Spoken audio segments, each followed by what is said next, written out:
Assalamualaikum warahmatullahi wabarakatuh. Shalom, Om Swastiastu, Namo Buddhaya, salam kebajikan dan salam sejahtera bagi kita semua. Perkenalkan, kami merupakan siswa dari Sekolah Menengah Pertama Negeri 237 Jakarta, kelas 8E, kelompok 2 dengan beranggotakan Abius Bayu Sakti, Fadelia Aurora Putri Arif, dan Anjani Zalfa Salbilah. Pada kesempatan kali ini kami akan menjelaskan tentang materi informatika pada semester genap, yakni perangkat lunak pemrograman.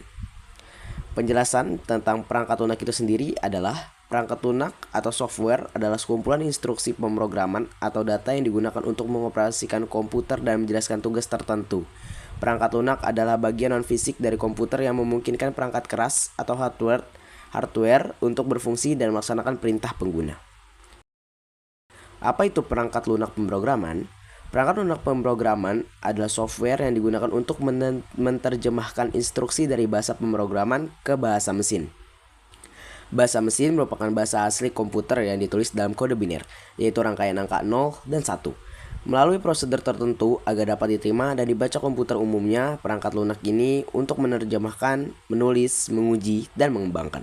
Selain itu, bahasa pemrograman memiliki 3 tingkat, yaitu bahasa tingkat tinggi, bahasa tingkat menengah, dan bahasa tingkat rendah. Masing-masing dari tingkatan itu memiliki bahasa yang berbeda. Bahasa pemrograman, ini yang sudah kita jelaskan tadi. Bahasa pemrograman memiliki 3 tingkat, yakni bahasa tingkat rendah, bahasa tingkat tengah, dan bahasa tingkat tinggi. Yang pertama ada bahasa tingkat rendah. Menggunakan perintah melalui kode-kode singkat seperti MOV, CMC, CMP, dan SUB. Contohnya assembly. Sangat sulit untuk dipelajari manusia karena sepenuhnya berorientasi pada bahasa mesin. Kelebihan, performansi yang lebih baik daripada bahasa pemrograman tingkat tinggi. Kekurangannya, struktur bahasanya susah dipahami dan dibuat oleh programmer. Yang kedua, ada bahasa tingkat menengah. Bahasa tingkat menengah dapat berperan sebagai tingkat tinggi maupun rendah. Contohnya Rust, Go, C++. Kelebihannya, mengoptimalkan penggunaan sumber daya perangkat keras tanpa mengorbankan keterbacaan dan produktivitas. Kekurangannya, perlu menggunakan library atau framework tambahan untuk membuat aplikasi yang kompleks.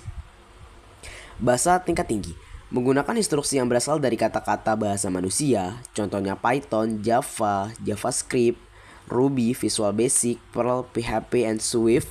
Kelebihannya adalah meningkatkan produktivitas dan efisiensi pengembangan. Kekurangannya adalah performa yang lebih lambat dan kontrol yang terbatas terhadap perangkat keras. Pengertian jenis-jenis bahasa pemrograman. Program perangkat lunak biasanya dikategorikan ke dalam bahasa pemrograman yang kompatibel dengannya. Ada banyak jenis bahasa pemrograman, tetapi berikut ini adalah daftar beberapa kode yang terkenal dan kegunaannya.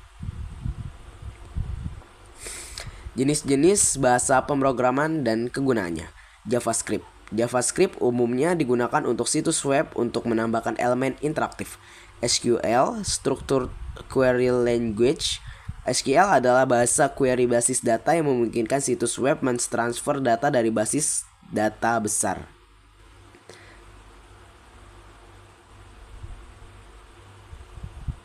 Kemudian ada Python. Python adalah bahasa yang digunakan untuk berbagai macam hal, mulai dari aplikasi web hingga analisis data.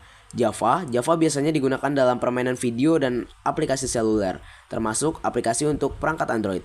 C mirip dengan Java. C digunakan untuk aplikasi Microsoft.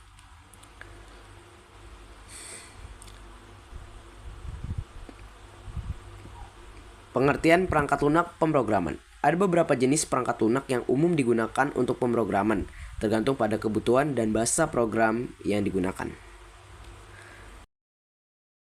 Jenis-jenis perangkat lunak pemrograman yakni 1. Text editor, 2. Integrated Development Environment atau IDE, ketiga version control software, keempat frameworks dan libraries, yang kelima virtual machines, yang keenam database management tools.